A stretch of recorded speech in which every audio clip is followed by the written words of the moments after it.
सभी को जय मसीह की। आज का वचन पढ़ेंगे दूसरा इतिहास 6 अध्याय से। तो वचन को बड़े ध्यान से सुनना चाहिए हमको, तभी परमेश्वर में आशीष देंगे। तो वीडियो शुरू करते हैं।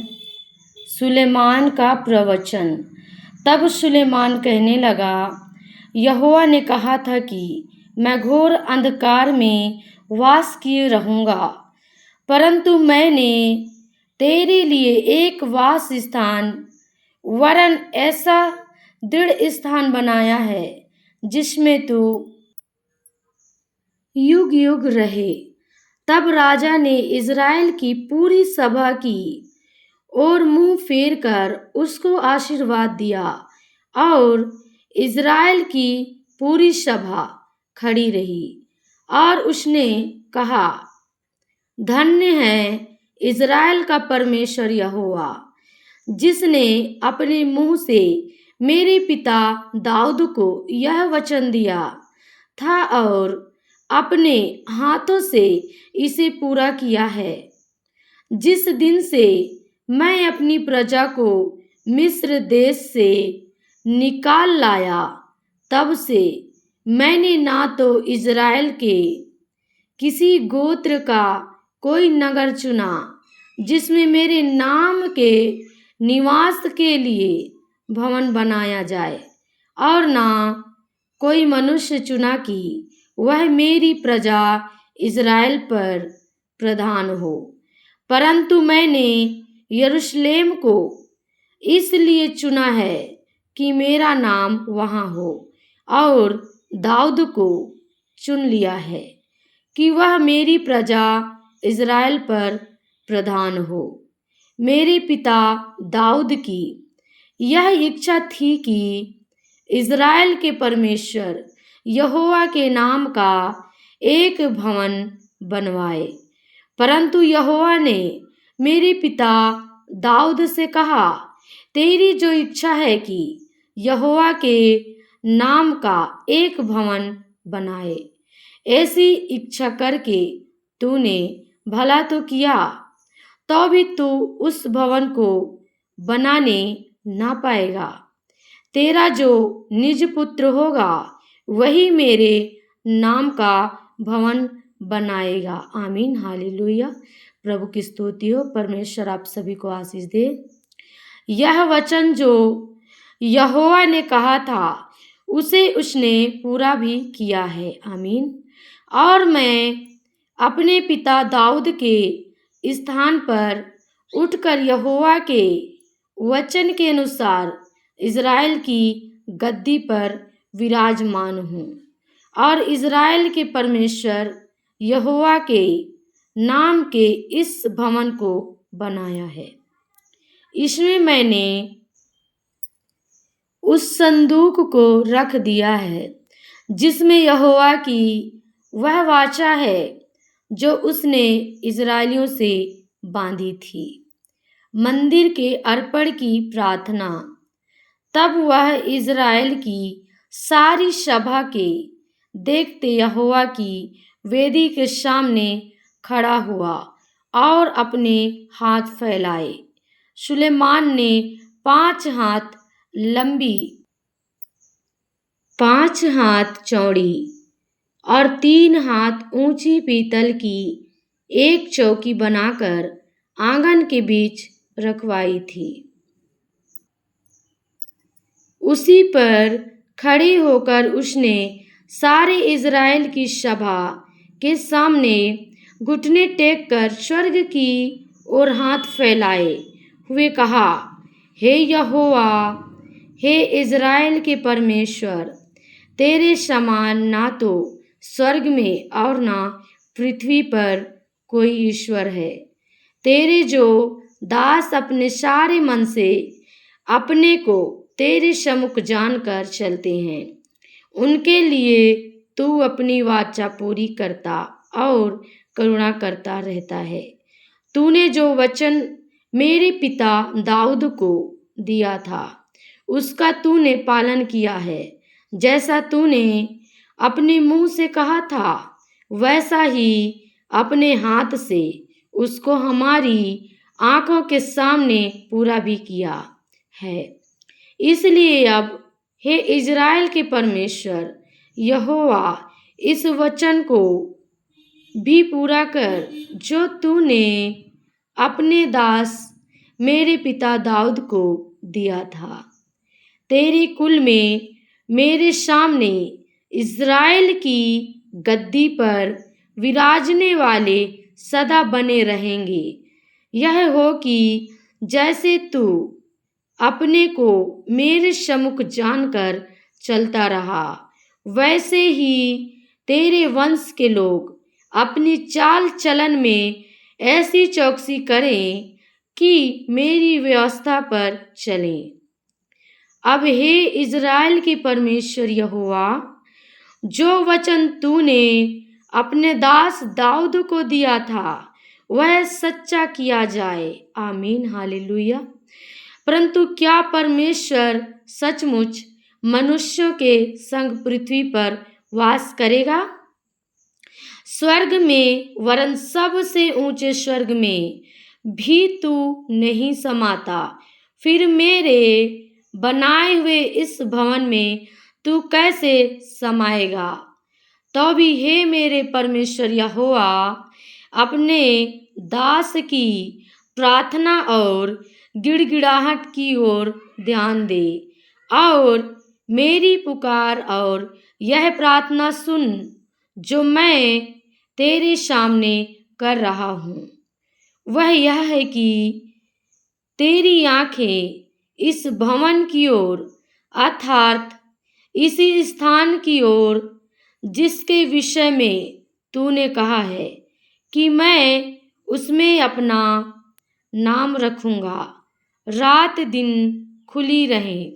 और जो प्रार्थना तेरा दास इस स्थान की ओर करे उसे तू सुन ले। अपने दास और अपनी प्रजा इज़राइल की प्रार्थना जिसको वे इस स्थान की ओर मुंह किए हुए गिड़गिड़ाकर करें, उसे सुन लेना। स्वर्ग में से जो तेरा निवास स्थान है सुन लेना और सुनकर क्षमा करना। जब कोई मनुष्य किसी दूसरे के विरुद्ध अपराध करे और उसको शपथ खिलाई जाए और वह आकर इस भवन में तेरी वेदी के सामने शपथ खाए, तब तू स्वर्ग में से सुनना और मानना और अपने दासों का न्याय करके दुष्ट को बदला देना और उसकी चाल उसी के सिर लौटा देना और निर्दोष को निर्दोष ठहराकर उसके धर्म के अनुसार उसको फल देना।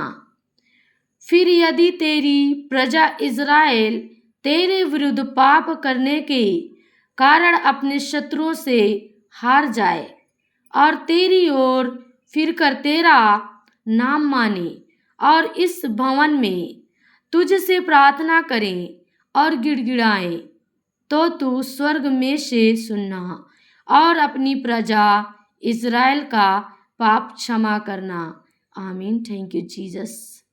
और उन्हें इस देश में लौटा ले आना जिसे तूने उनको और उनके पुरखाओं को दिया है। प्रभु की स्तुति हो।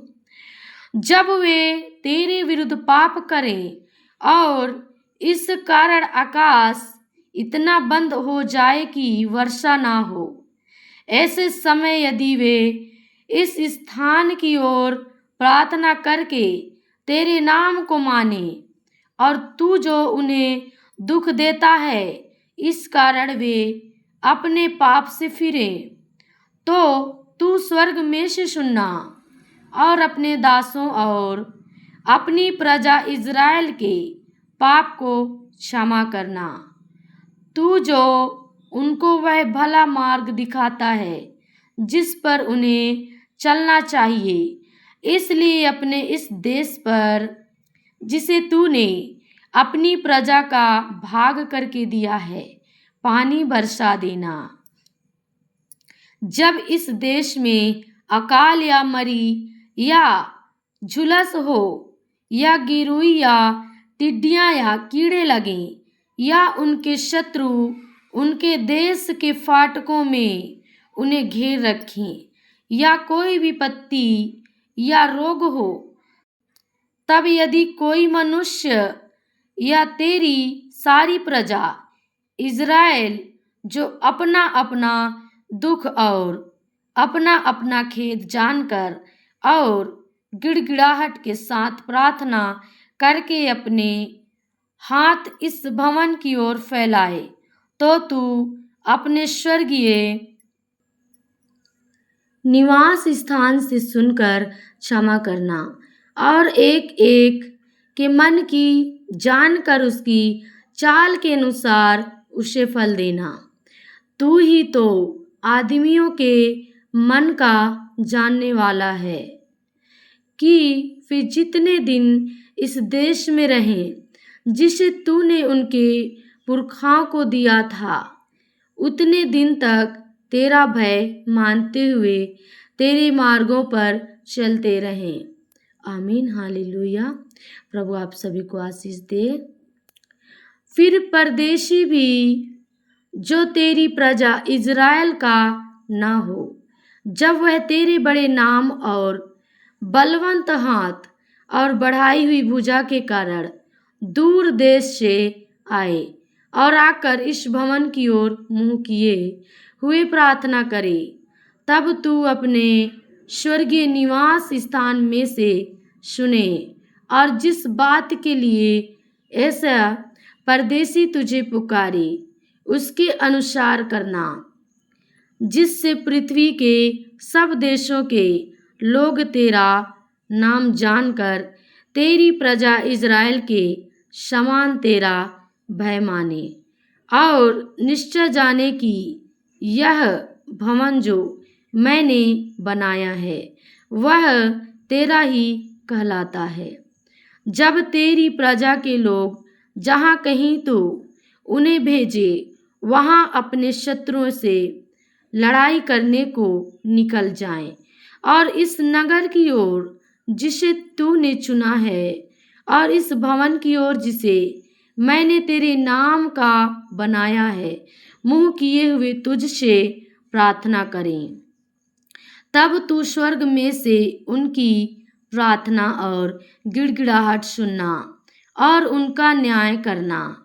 निष्पाप तो कोई मनुष्य नहीं है, यदि वे भी तेरे विरुद्ध पाप करें और तू उन पर कोप करके उन्हें शत्रुओं के हाथ कर दे और वे उन्हें बंदी बनाकर किसी देश को, चाहे वह दूर हो चाहे निकट, ले जाएं, तो यदि वे बंधुआई के देश में सोच विचार करें और फिर कर अपने बंदी बनाने वालों के देश में तुझसे गिड़गिड़ा कर कहें, हमने पाप किया और कुटिलता और दुष्टता की है, इसलिए यदि वे अपनी बंधुआई के देश में जहाँ वे उन्हें बंदी बनाकर ले गए हों अपने पूरे मन और सारे जीव से तेरी ओर फिरें और अपने इस देश की ओर जो तूने उनके पुरखाओं को दिया था और इस नगर की ओर जिसे तूने चुना है और इस भवन की ओर जिसे मैंने तेरे नाम का बनाया है मुंह किए हुए तुझसे प्रार्थना करें, तो तू अपने स्वर्गीय निवास स्थान में से उनकी प्रार्थना और गिड़गिड़ाहट सुनना और उनका न्याय करना और जो पाप तेरी प्रजा के लोग तेरे विरुद्ध करें उन्हें क्षमा करना। हे मेरे परमेश्वर, जो प्रार्थना इस स्थान में की जाए उसकी ओर अपनी आँखें खोले रह और अपने कान लगाए रहे। अब हे यहोवा परमेश्वर, उठकर अपने सामर्थ्य के संदूक समेत अपने विश्राम स्थान में आ। हे यहोवा परमेश्वर, तेरे याजक उद्धार रूपी वस्त्र पहने रहें और तेरे भक्त लोग भलाई के कारण आनंद करते रहें। आमीन। हे यहोवा परमेश्वर, अपने अभिषिक्त की प्रार्थना को अनसुनी ना कर। तू अपने दास दाऊद पर की गई करुणा के काम स्मरण रख। आमीन। हालेलुया। प्रभु की स्तुति हो। उम्मीद है आप सभी लोग इस वीडियो को, परमेश्वर के वचनों को लास्ट तक सुने होंगे, देखे होंगे। परमेश्वर आपको आशीष दे। आप सभी को जय मसीह की।